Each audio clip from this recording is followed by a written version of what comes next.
Assalamualaikum warahmatullahi wabarakatuh. Kami, peserta Latsar CPNS 2021 BPSDM Kalimantan Selatan, Angkatan 37, Kelompok 4, Subkelompok 2, yang beranggotakan M. Yusran Sali, Citra Dewi, Mega Permatasari, M. Rifki Munandar, dan Wulan Galuh Permani. Pada kesempatan kali ini, kami akan menjelaskan sebuah video infografis tentang larangan mudik bagi ASN. Larangan mudik di era pandemi membuat banyak keluhan dari masyarakat Indonesia, karena biasanya mudik dijadikan ajang silaturahmi dan berkumpul keluarga. Namun, mengapa pemerintah tetap menerbitkan surat edaran Satuan Tugas Penanganan COVID-19 tentang larangan mudik? Berikut 5 alasannya. 1. Kekhawatiran akan meningkatnya mobilitas atau pergerakan penduduk yang bisa berdampak pada meningkatnya jumlah kasus aktif. 2. Di tengah situasi pandemi yang masih belum usai dan justru meningkat di beberapa wilayah saat ini, akan meningkatkan resiko yang amat besar baik untuk diri sendiri maupun keluarga yang dikunjungi. 3. Keputusan larangan mudik ini diambil pemerintah demi mencegah lonjakan kasus COVID-19. 4. Perjalanan atau mobilitas saat mudik berpotensi sebagai sarana penularan infeksi COVID-19. 5. Penularan virus COVID-19 tidak mengenal batas usia, gender, maupun teritorial.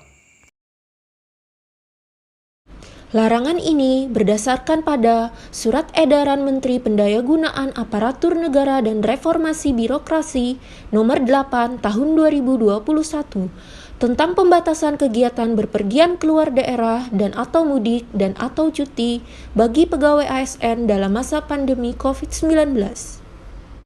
Pegawai ASN dan keluarganya dilarang melakukan kegiatan berpergian keluar daerah dan atau mudik pada periode 6 Mei sampai dengan 17 Mei 2021.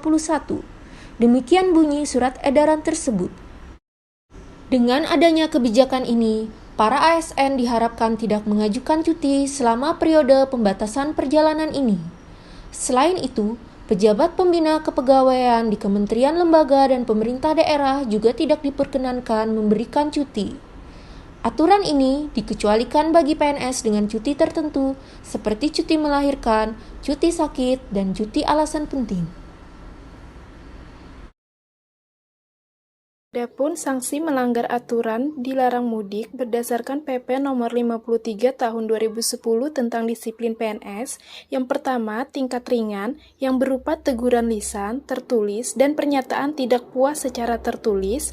Yang kedua, tingkat sedang yang berupa penundaan kenaikan gaji berkala selama 1 tahun, penundaan kenaikan pangkat selama 1 tahun, dan penurunan pangkat setingkat lebih rendah selama 1 tahun, serta yang ketiga, tingkat berat berupa penurunan pangkat setingkat lebih rendah selama 3 tahun, pemindahan dalam rangka penurunan jabatan setingkat lebih rendah, pembebasan dari jabatan, pemberhentian dengan tidak atas permintaan sendiri sebagai PNS, serta pemberhentian secara tidak hormat bagi PNS.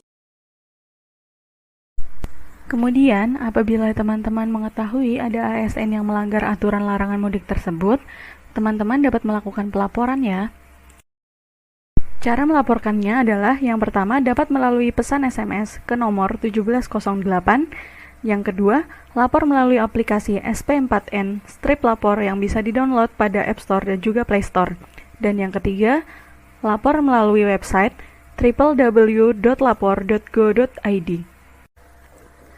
Dengan format pelaporan sebagai berikut: nama ASN yang melanggar, instansi tempatnya bekerja, lokasi, dan juga bukti pendukung jika ada.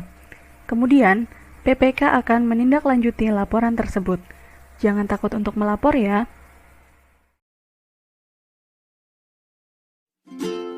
Selanjutnya, pengecualian.